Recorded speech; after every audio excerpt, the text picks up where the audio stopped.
Hey, it's Liz D'Alto, and this is the Untamed the Wild Soul Woman podcast. From body image, sex, spirituality, money and relationships, to motherhood, creativity, business, communication, and desire, Untamed the Wild Soul Woman is the place to come for real stories and powerful advice to help you reclaim and redefine womanhood in the 21st century. Welcome to episode number 142 of the Untamed the Wild Soul podcast. I am your host, Elizabeth D'Alto. Today's guest is a friend of mine, Amber Krzys. Amber and I go back several years now. I also met Amber in a business training program for women entrepreneurs, as I have met many of our guests in that community. And I love this woman. She can only be described as juicy and ripe because there is so much to be squeezed out of this interview. We took a deep dive into deconstructing and reconstructing, the programming and conditioning of our culture and society. We get into vulnerability and real vulnerability is what I mean by that, not the forced kind that is so rampant in the self-help world these days. We geek out on our journeys and some of the embarrassing stops along the way. And Amber describes what she calls creating mutant versions of ourselves, which you're going to have to just listen in or watch to find out what that means. There's tons of gems in this one, so listen closely. With me, I have Amber Krzys, who we were just reminiscing before we got on the call. I met Amber almost 5 years ago now. At an RHH Live when Marie Forleo was still running them. And we were just kind of geeking out on how the hell has that been 5 years. So for anyone listening, if you think back on who you were and what was going on in your life 5 years ago real quick, what has happened?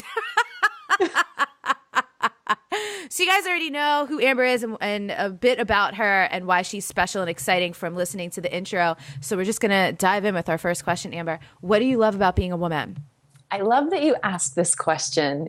I've been listening to some of the episodes clearly because I just love and adore you. And you're just so authentic and real and easy. It's refreshing in this field. Yeah. So for me, I really put some thought into it. One of the things that I love the most about being a woman, I think, is the nurturing and the mothering quality that comes with us. Like, whether you have children or not, you know, I remember Marianne Williamson. I went to Sister Giant of hers years ago, she led this weekend, and it was around like getting more women in politics. And one of the things that she talked about was how mothers have this ability. It's like there's this stance that we take in this, or that mothers have around like fierce loving. Mm-hmm. It's like when to know when to be compassionate and nurturing and soft, and then also when to like be the protector and be fierce. And I think as women, learning that balance with ourselves, learning that with our families, our friends, like our communities, I think it's such a beautiful gift that we have. And also our connection to spirit. Yeah. There's a reason, I think over the years, I think more and more men are opening up to it, but I think there's a reason that, my master's program is in spiritual psychology, and the majority of the participants are women. See, to me, it's like the opening to something bigger. I think that's far more available in us, just at the surface. We don't have to go digging deep. Yeah. And even as you said that, I actually thought of birth, right? Because what happens, this womb, this place that you know to be this size for all of your life, literally opens up, your hips spread so that you could give birth to new creation. So both things actually super, super connect. And that's amazing.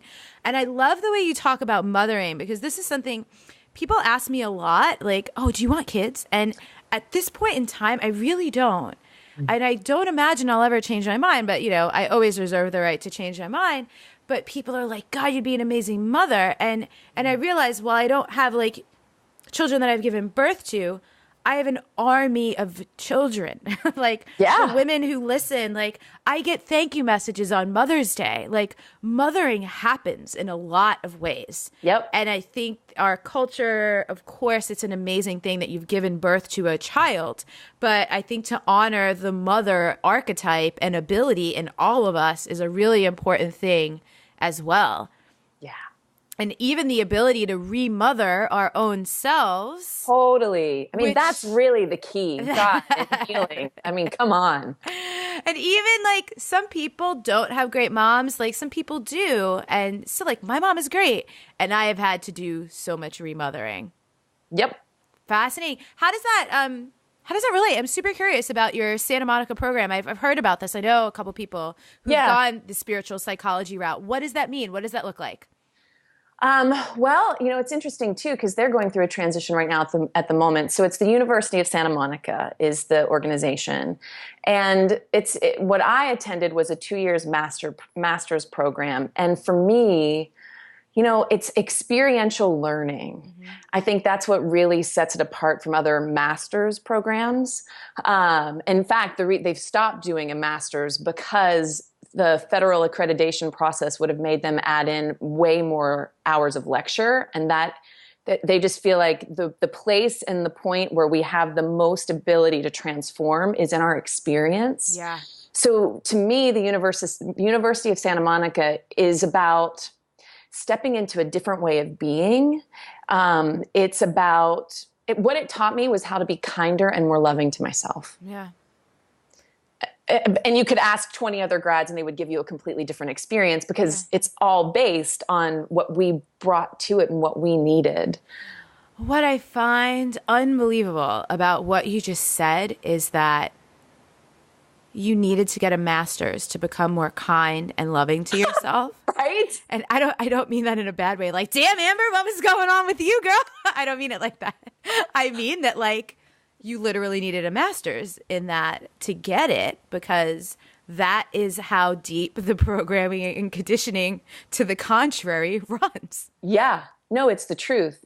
And, when I went to the information evening to learn about that program, I wasn't like, yay, I'm going to get a master's. I was really like, I had gone through, within a 2-week time frame, I'd gone through a breakup. Like, I thought I was going to be marrying this guy. I thought this was the place. So I had moved to LA. I'd lived here maybe a year, gone through a breakup. I'd lost all this weight and still wasn't happy with my body. And I was doing a play and had a really terrible review in a pretty well-known LA paper. And I just felt broken. Like, health, wealth, and relationships just came crumbling down. And I stepped into that school and listened to what they had to say. And I was like, this is for me. This is for me. Yeah. And what's so interesting is how sometimes we cannot listen until we have been battered down to a place of submission. Totally. I mean, hitting rock bottom or moments of those, it's the coach that I worked with a coach named Michelle Bauman. I worked with her for 3 years. She actually passed away from cancer last December. And, she used to say, no one escapes this life without pain. Mm-hmm. Suffering, however, is a choice. Totally. Yeah. And so for whatever reason, pain seems to be part of the rules of the game here. And it's like, when I look back, thank God I went through that breaking point so that I did get to the University of Santa Monica, so that I could learn how to be more loving and kind and generous and compassionate and forgiving with myself, and then therefore others. Yeah, yeah. And what's amazing is there's probably someone listening or watching right now, or more than one person who's in it, who's in the pain right now, who just heard you say that thing and was like, wait a minute, I don't have to drag this out. Or wait a minute, this is going to be something great. Like, this gets transmuted later on. There's more in the story, right? There's, okay, it will, I do get to come out on the other side of this. I heard someone say many years ago at a conference, I don't know if it's the exact right phrasing, but something like, your temporary situation is not your permanent reality. Yep. So it's all temporary situations, really. We're just bouncing around from temporary situation to temporary situation. Oh, man. So, and if you're listening to this podcast and you're on this kind of growth path, whether you identify as it being like spiritual or more evolutionary, it doesn't matter the language you use. Like, you've said yes to that. You're going to be pulled through the ringer over and over and over again. Yeah. Luckily, you get some tools to go along with it. Totally. So one of the reasons I was super pumped to talk to you is there's I find this fascinating in this kind of world. When you write books or when you have a podcast, you literally become an authority. And I'll get questions from people. People will ask me about all kinds of things that I don't have experience with sometimes, and they just assume I have the answer. And I'm not super comfortable speaking to things that I don't have experience with. Feels a little out of integrity to me. So the population, aside from my own experience of growing up and being like in my teens and 20s, I haven't really worked with this group. And I know you've been traveling for years speaking on the college circuit, yeah? Yep. About body love and empowerment and things like that. So you would know much better than I would, but I'm so fascinating. What's it like out there for teens and young women in this modern, weird technology age we live in? It must be fascinating. Well, yes and no, in the sense that it's not all that different. Mm-hmm. It is different in regard to like technology, or, it's like every day there's a new social media program out there, for them to look at and compare themselves to. But as far as, I don't know what you were like when you were in your late teens, early 20s. But for me, I was so insecure. I was really ambitious and driven and wanted to prove myself and wanted to be liked, and also super sensitive around what other people would say. And my experience of young women is that, mm-hmm. They're really searching. Like the women that come to my talks, I have found they're seeking. They don't see how good they are. They're so wrapped up in wanting to be perfect. They're so wrapped up in wanting to do the right thing, and wanting to be loved, wanting to be liked. And to me, that seems to be, whether you're in your early 20s or early 30s, or even, stepping into 40, I feel like we shed layers of that as we age. So I don't know if it's sort of a rite of passage as the feminine, because the other thing I noticed too, if I'm speaking to an audience that's all women, it's a very different feeling. It's a very different energetic. There's a higher level of vulnerability that takes place. If it's a co-ed audience, right, a mix of men and women, I will notice that the women shrink. They take up much less space. If I ask a question to the audience, it is, I would say 99.9% of the time, a man is going to raise his hand first. And so it's just, so it feels good to me to be a part of a movement that is supporting women in recognizing that they have something to contribute, in starting to have more and more confidence in their voice and what they do have to offer, and speaking that more fully. And also, because it's not just, I attended this conference recently, and Alexis Jones was one of the speakers, and she was one of the co-founders of I Am That Girl. She's this incredible woman. And one of the things that she's really stepping into is this platform. Like we've been doing a lot to support women in awakening, but what about men? Totally. Like, what about the young men that are out there that are told, be strong, and crying is weak, and we want you to play these sports where you beat the shit out of each other, but we don't want you to beat the shit out of your girlfriend. Like, we don't teach them how to be with their feelings. So it's this beautiful dance when I do have, a co-ed audience.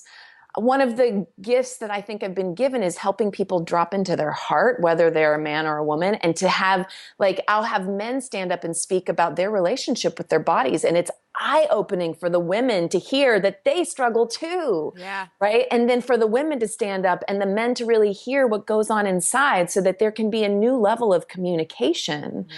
But it's like the strengthening of the women and the empowering of the women and building their confidence, but also it's like building the empathy in the men, and letting them know that in many ways, vulnerability is the most courageous choice any of us can make. Yeah. I always think, I must have referenced this a gajillion times since 2013. That's a very specific and technical number calculation there.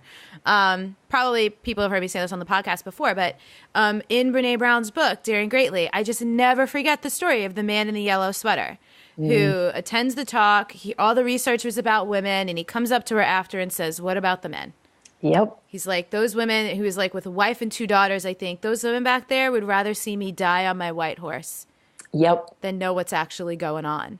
And I remember when I read that, thinking of a very specific moment in my life. Actually, it was when my dad got the call that his grandmother had passed away. His grandmother played a large role in raising him. My dad loved his grandmother, and he crumbled to the kitchen floor and sobbed. And I remember my brother and I looking at each other and going, I don't ever want to see that again. Oh, wow. And being like, and then I read that thing in Brene Brown's book and I'm like, I want to see it again. I'm totally willing to see that again. Yeah. Don't die on the white horse.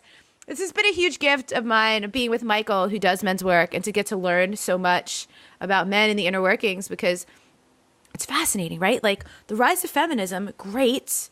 We're empowered now. We make more money, all these things. And there's this like kind of shadow aspect of it that's like F patriarchy, which we hear patriarchy and that's a system, right? It's a construct, but people think patriarchy, they equate it to men, and a lot of people, it becomes like down with men. Yep.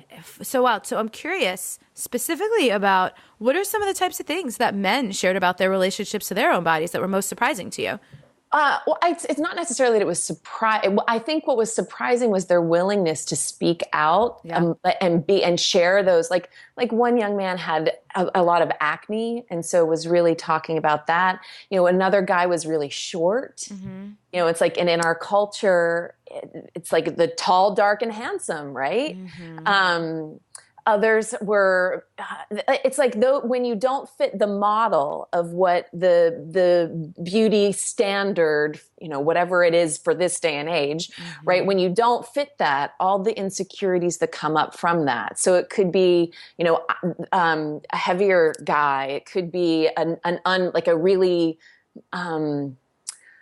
lithe and lean, like not toned. Yeah. You know, 'cause it's like men get the messaging of strong. I remember a speaker once shared, I had listened to her talk, and she was friends with one of the advertising executives that was in charge of a campaign. It was a Calvin Klein campaign with a very well-known, she's like, I can't say the name of the person, but it's a really well-known male soccer player. Does everybody know what I'm talking about? So they were like, so they're going through the advertisements, and they're like, we want him to have a 16-pack for abs, not a 6-pack. But here's the question. Is that, I mean, and I used to be a trainer. I used to know anatomy. I'm pretty sure that's not a thing. It's not possible.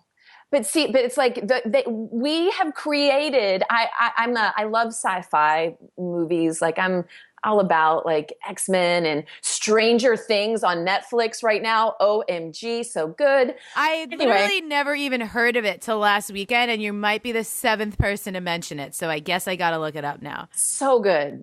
But in X-Men, it makes me think of, you know, there are the mutants and the humans. And I feel like what we've created with technology, we've created mutantized versions of ourselves that are completely not possible, completely unattainable in all realms, not just with our body, but like money and career and relationships and house and car, right? And so then we're constantly comparing ourselves to this made up, unrealistic image of perfection. And so we walk around feeling like a failure all day long. Yeah. Yeah. And it's everywhere. Like we literally don't even realize how many places where we see it.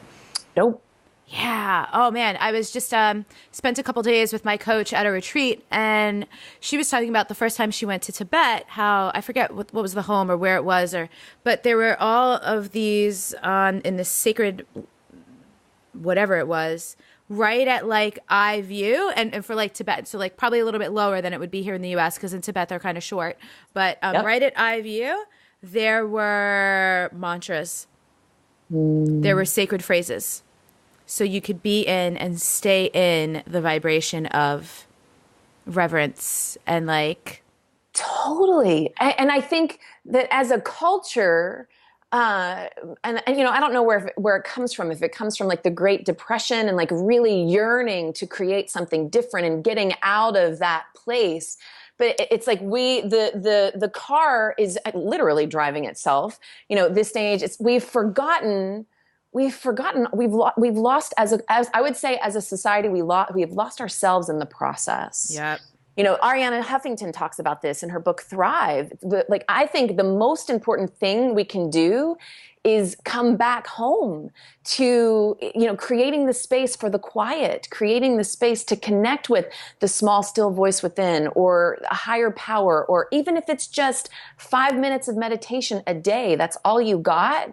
In many ways, the world that we're living in, because we don't have mantras around us. No, everything is an ad. Really, everything is, for the most part, pointing you towards something you don't have. Yep. And the message that comes from that is not only you don't have this, but it's like you aren't enough without it. Yeah, you need this. Yes. All these things we really don't need. No, exactly. I'm always shocked every time I move, or every time, every time I get I'll start to feel, if I feel overwhelmed, it's always because of clutter. It's either mental clutter or physical clutter. And I look around, there's always more to get rid of. Yep. There's always more to get rid of. This house that I'm in right now, I moved in here in February, and it's September now. And so what's that? 7 months, 6.5 months. And 2 weeks ago, I gave away 3 bags of books. How did those 3 bags make it through the move? I gave away 2 boxes of books when I moved. What the hell am I doing? I love that it's books. Like, you're such an avid reader. Like, I love that about you. But I think with books in particular, it's like as you grow and as you change in your own consciousness, it's like those books were from the Liz from, a year ago. Yeah. It's true. That's true. Yeah. But even my closet. So here's a fascinating conundrum I'm in. I barely have, other than an array of yoga pants. Yes. I feel like I don't even know what I wear half the time when I walk out of my house. If I have to go somewhere nice and I'm like, I was even just looking at, and that's the thing. That's an interesting thing about growing and changing all the time. When the insides are constantly changing, the outsides want to reflect that. But I look at my closet and I'm like, there's nothing in here that I have any interesting. So I keep not buying new things and then having to continue to wear it. I got to find someone. Is that a job? So is that like a soul stylist? Can someone be that? I'm sure someone if you are to my house and you are a soul stylist, get in touch with her ASAP. Call me up. Call me. Come over. Tell me what the hell I should be wearing. Because part of me doesn't care. But then there's a part of me that's I would like. But it's can we pause and celebrate that for a minute? Oh. Look at, but the sense of, I would imagine, when we met in 2011 and the you that you were at that time cared about what she wore and how she looked. And it's not that you don't necessarily care about some of those things now, but it's not, how I would say it, and you tell me if this is accurate, your worth and value is not based in the outfit that you wear, whether you have makeup on or not. Yeah. So there's far more liberation that comes with that. So can we pause and celebrate that? Because that's awesome. We will celebrate that. In fact, even at this interview right now, anyone watching, you might not be able to see, but I only put on a tiny bit of eye makeup because I actually have a sty in my right eye. It's gone down. I canceled an interview the other day because I'm I don't need to look like a total Quasimodo, but so I apparently do care a little bit. A big patch. Yeah. But yeah, thank you. I really appreciate that. I appreciate the reflection, and I want to come back to.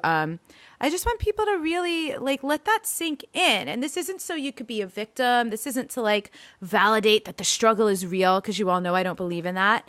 But there is a lot of programming and messaging happening around you all the time. Some of it's subtle, some of it's overt, some of it's we're so used to it we don't even realize how excessive it is.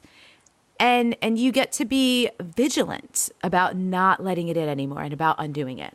Well, and it's so if we take the conversation back to sort of the mothering piece that we talked about in the beginning, and mothering ourselves, when you start to slow down, or when we start to slow down, maybe a better way to say it is from my own experience, when I started to slow down and then look around at my world and start to see those messages, I then became conscious around the choices. One of the places where I used to really get sucked in was standing in line at the grocery store, because there's, of course, 15 magazines that talk about a woman's body and what she's supposed to look like, and the new crazy diet, and how she lost weight in 5 pounds or in 5 days, whatever. And I used to be a sucker for just picking it up and looking and then leaving feeling like shit about myself. And through the slowing down, it's like pausing to go, is this going to help me or is this going to hurt me? Yeah. Is looking at this magazine right now going to help me or hurt me? Is walking this red carpet, or I don't know, watching the award shows or going to this fashion blog, like, whatever the things are, am I going to shrink or am I going to grow? Am I going to shrink or am I going to expand? And I'm not saying that we don't have choice in that, but starting to protect that inside of us until it's strong enough where it sort of bounces off. Yeah, totally. And it's interesting how some of it probably categorical, depending on like what your life path has been like, right? Because I know, even when I was in fitness, even when I friggin' knew better and knew that I knew how to eat for my body and move for my body, I could still flip through a magazine and have the question, should I be doing that? And it's like, no, you should be, what, you're fine. But there's psychology to marketing and things like that make you question yourself or doubt yourself. Yep. Wild. Yep. Very good at that. I want to come back to that idea of the spiritual practice or the self-honoring practice. I just found out, so I shared my coach Michelle had passed away. I mean, that, boy, from working with the coach, just the incredible, unique relationship that it is. Yeah. But she used to say that she would consider her meditation practice the biggest act of rebellion on the planet, because so much of the messaging is like, pick up your phone and look at your Instagram feed and then post this to Twitter and, make sure that you do X, Y, and Z and get to your email and get your email inbox to zero. And right. And it was almost like a big F you to all of that, to say, I'm going to take these 20 minutes and be a rebel. So, that resonates for me. I'm like, I'm going to meditate like a rebel. It's fascinating. I find lately I've been getting a little, what's the appropriate word? I wanted to say crotchety, but that's not accurate. I just can't help but call people out on how they can't even eat a meal without taking a picture. Or someone's doing something and someone's like, oh my God, where's your phone? I have to take a picture. And I'm like, can we just have a moment? Can we just live our lives? Can we actually look at it with our eyeballs before we look at it on the screen through the hole? Yep. I get really, I feel like, this is like the sign of getting old or something, or wise. I don't know what it is, but I get pissed. I actually get really pissed. I wonder, my friends who have kids, they're like 6 with the iPhone now. They know what screens, they know and I'm with you. It's like life is happening right now. And the instant that we put the thing up, we're out of the moment. Yeah. It's because that's like a vacuum. The energy then is being filtered through the thing, not my human experience. It's funny that I've been thinking about a lot lately that I love to track. Some people might not realize how much of a geek I am on patterns. And so I do read a lot, but I'm not going to be one to read a lot of research studies, but I will observe things over time and I'll track. And the thing that I am so interested to see the outcome of is this generation of babies. I was at a coffee shop when it first clicked for me, and I basically watched a mom, felt like 20 minutes, it was probably 5, try to get the perfect picture of her 2-year-old. And I was like, this generation of kids that's growing up with a camera in their face, because I remember the camera came out on holidays in my house. Totally, me too. Then, let alone, you didn't even see the pictures for months because you had to finish the 24 or 36 pictures on the roll. And it was expensive to get pictures developed. So it's not like your family was just taking 27 pictures a minute because they could just discard. So it's really fascinating now. And then many months after that, I'm at the beach with my friend and an older kid. The kid was probably, I want to say somewhere between 8 and 12. I don't know what size humans are these days. But the mom is taking a picture. And he's like, did you get it? Mom, no, it has to be like this. And I was like, this can't be good.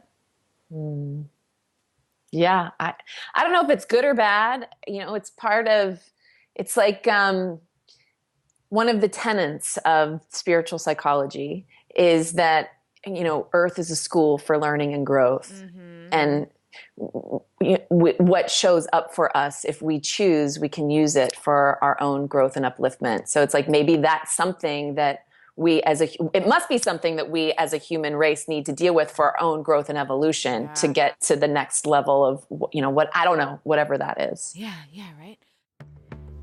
It is the most wonderful time of the year, Wild Ones. Taking a break from the episode to tell you why that is in the Untamed the Wild Soul world. It is the time of the year when I open up applications for my annual mentorship. In 2017, I have revamped, updated, and upgraded the program.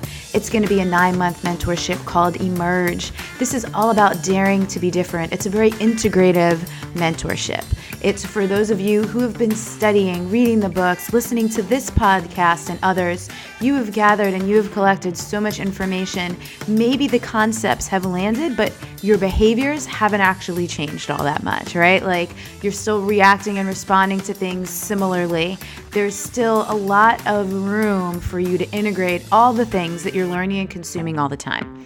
One of the reasons I did the Unconsume Yourself training in the month of November was to help you guys declutter and detox your life. So it was the perfect foundation for the Emerge mentorship, which is going to help people to even more deeply implement and integrate everything they've been learning over the years, as well as some really efficient and effective tools and practices of my own that I consider in some ways like superpowers, stuff that really helps you get where you want to get on a much more efficient and meaningful path. So if you're interested in applying for the mentorship, you can check out the details at untameyourself.com/emerge. That's EMERGE. And I'm also hosting an info and Q&A call. If you don't want to get the details on the page and you want to just hop on live with me or get the recording, I'm going to be sharing more of the dream, the vision, the goals for the year, what it's all about, and answering any of your questions for those who are interested in joining. That's going to be on December 8th at 4:30 Pacific, 7:30 Eastern. And you can register for that by visiting untameyourself.com/emerge-info. So that's it for now, what I wanted to let you know, and back to the show. So I also wanted to ask, this might seem like a weird question, but I'm a weirdo. Go for it. Because you've traveled so extensively around the U.S., especially speaking, yep. I'm curious, because I've always had a theory. I mean, I've always lived on the coasts. And then there's this whole middle part of the country. Totally. That seems very different. Yeah. And in fact...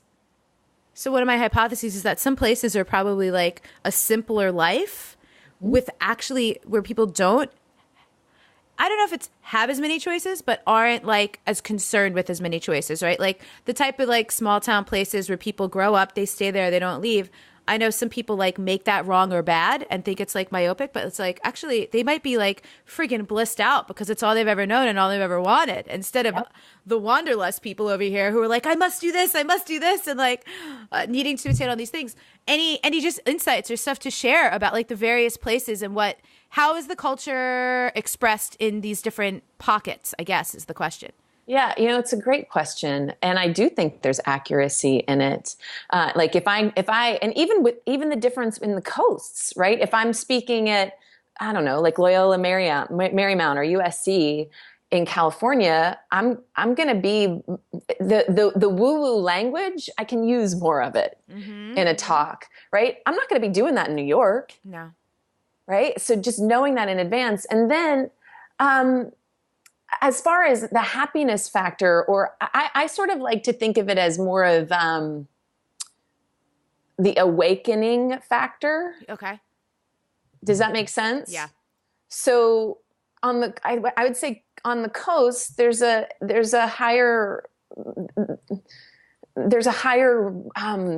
volume of people who are awake.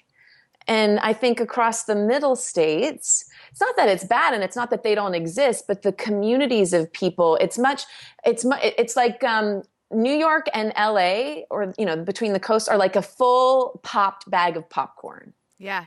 Right. Whereas the middle states, it's the beginning of the popcorn bag. It's how it's like one pop and then another pop and then another pop. People, I think your reflection around a simpler life is valid. And I think that can exist anywhere, though, too. Yeah.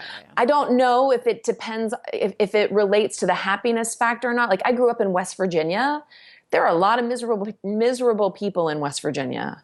but there are also really a lot of happy people in Yeah. West Virginia. It's that more along the lines of that, our own personal journey, personal relationship, personal awakening. Yeah. I appreciate the popcorn analogy because a lot of my women listening to this, they're the pops going on, Yep. and like Yep.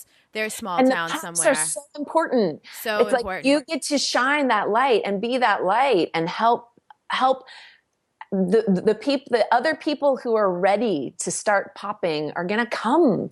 It's like, it's magnetic. There's this contagious quality about it. So more than ever, it's like shine that light. And this is one of the reasons why I had to create a teacher training for Wild Soul Movement, because for the pop people, for the people that are going, I need something like this, like where I live, where I don't have community. I have online community. I don't have real life community. And I'm like, okay, I can help you do that.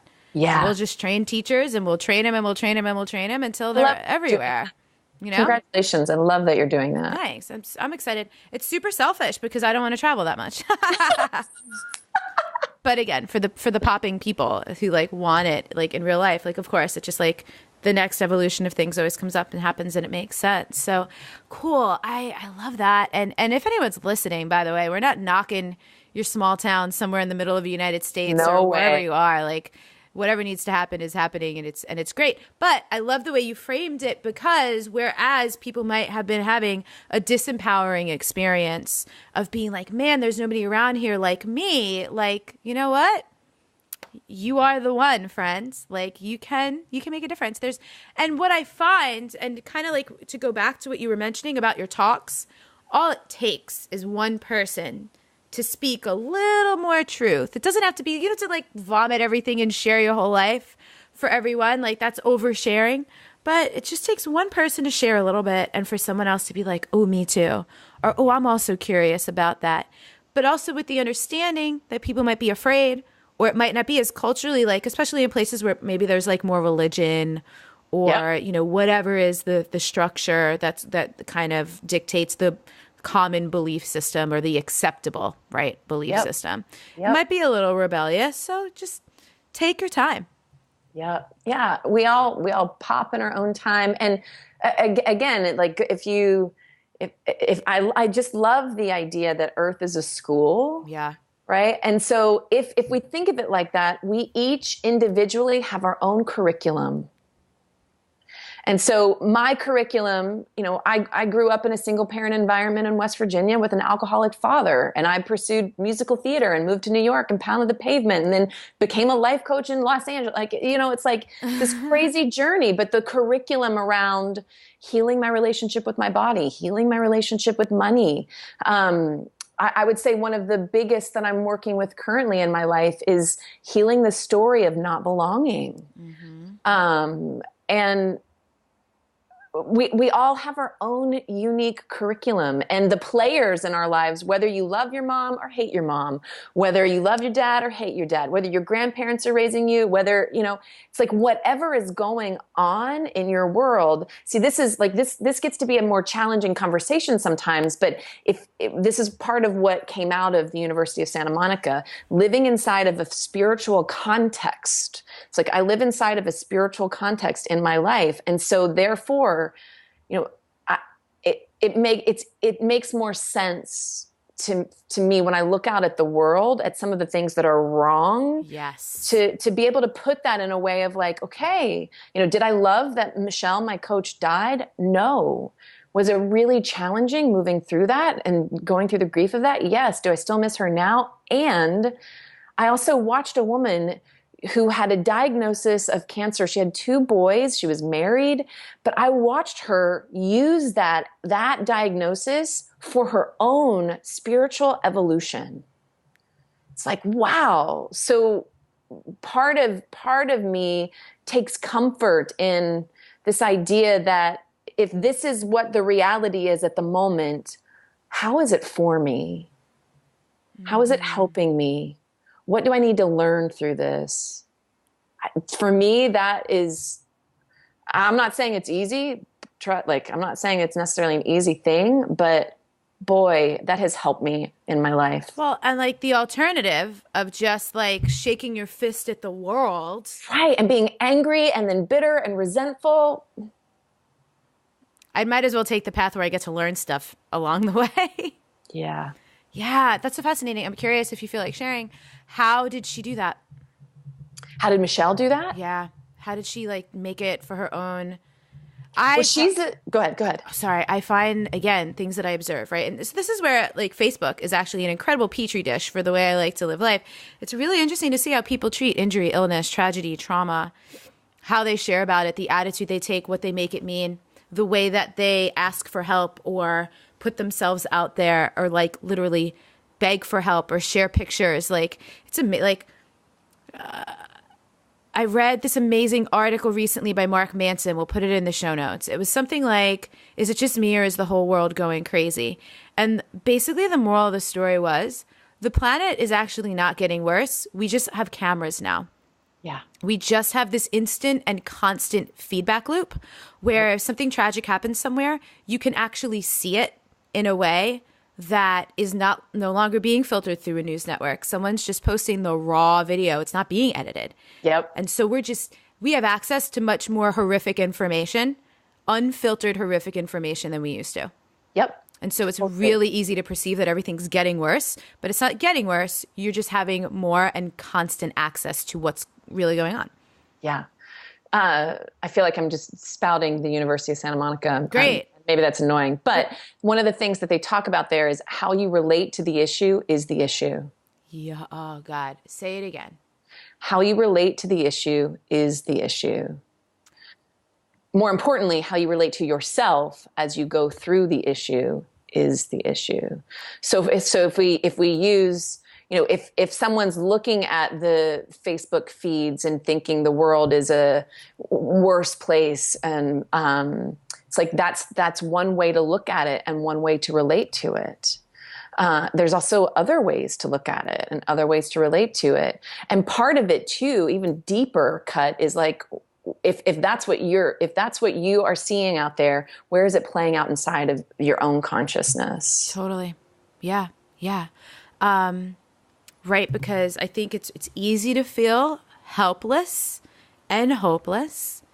But I mean, like you said, when you're living in a spiritual context, you can send prayers, you can send blessings, you can send love. And I know people make fun of it sometimes. I remember, I forget what current event happened, but there was a picture. Are you a Game of Thrones person?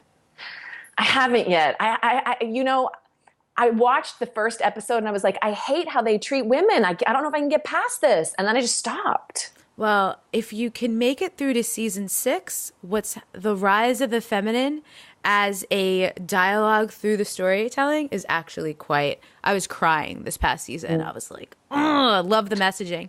So, but anyway, one of the characters, Ned Stark, I just remember, I think my brother shared this image during, again, a couple years ago, whatever was going on in the world. And it was a meme that said, brace yourselves. All of Facebook is about to send thoughts and prayers.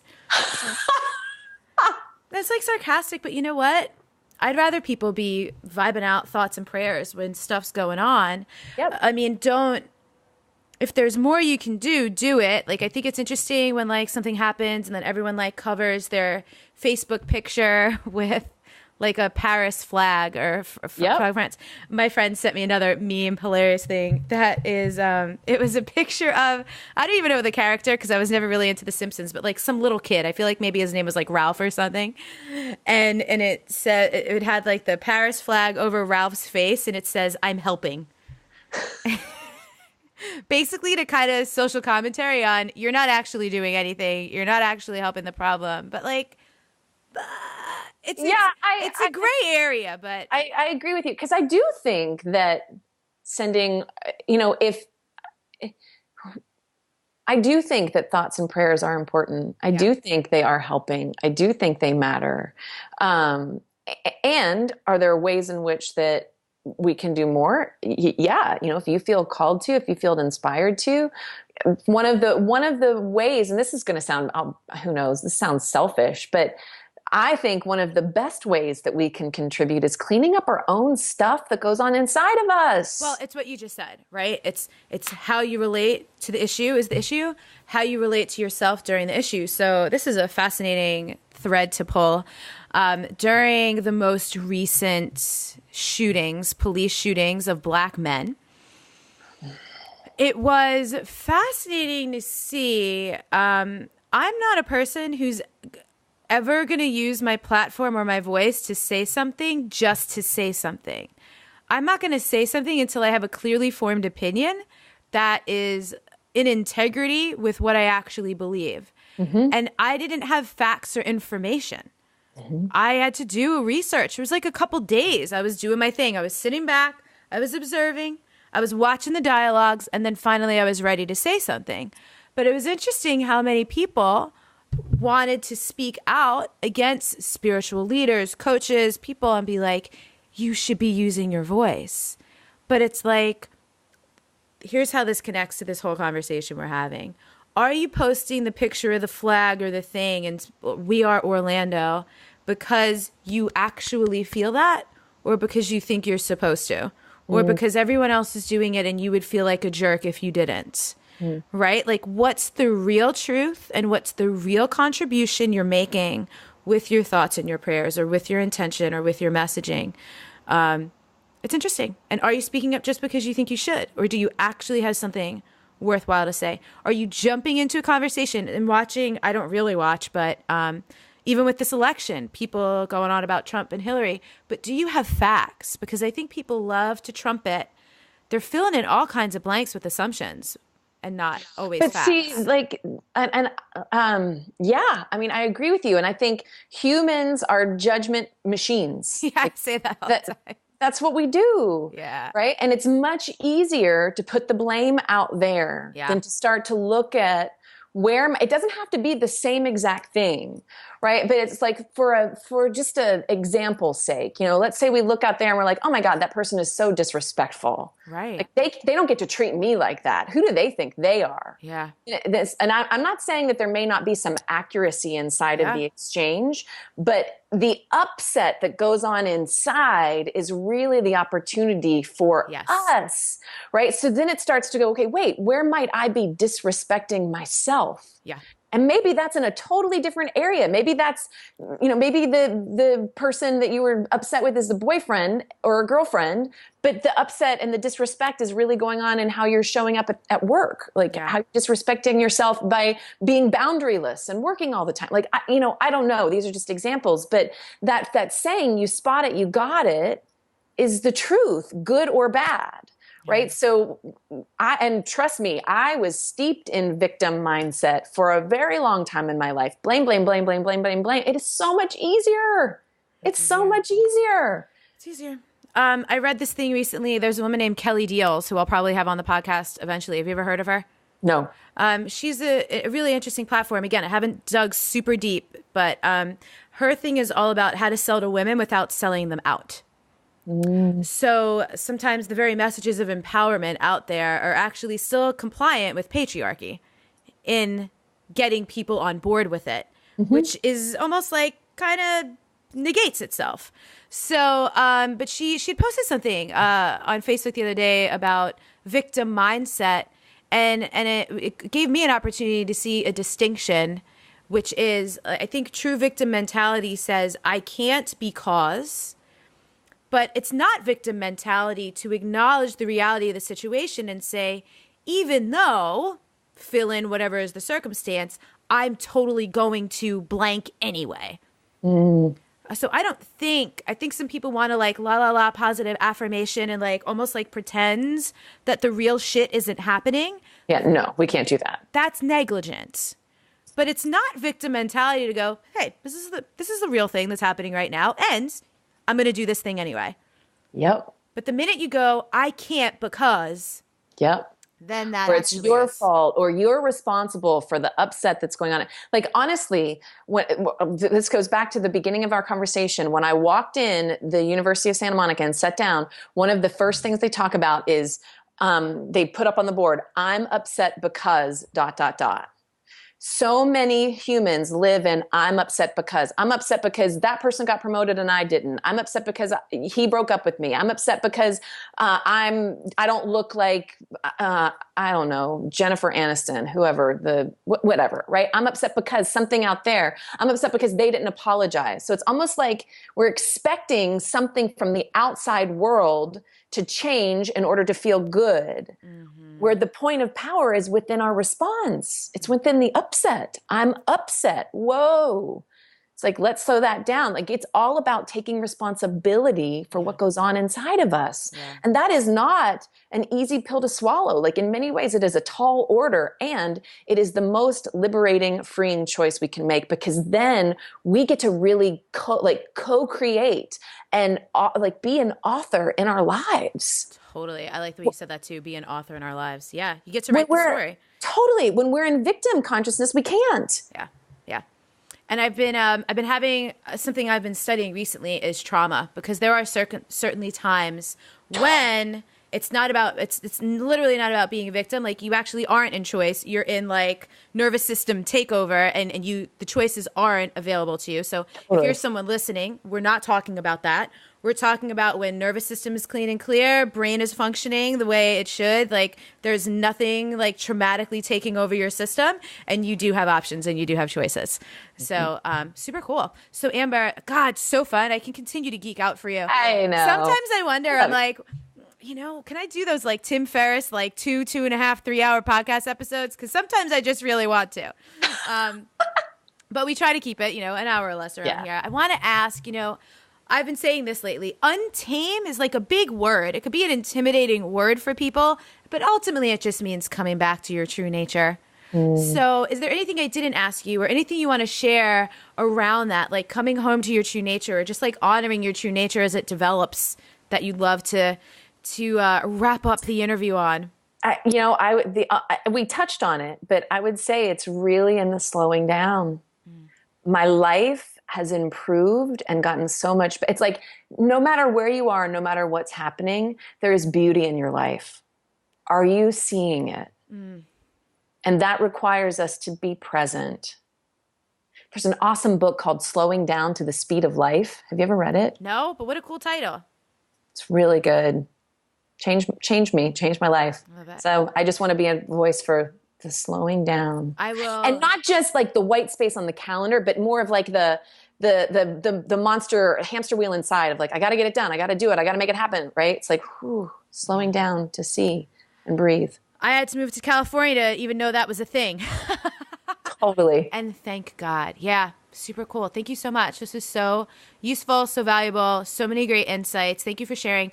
We'll put your website, Amber Krzys, we'll put it in the show notes, because people will be able to spell your name, and then we'll get there the right way. You also have some cool stuff coming up, don't you? Yeah.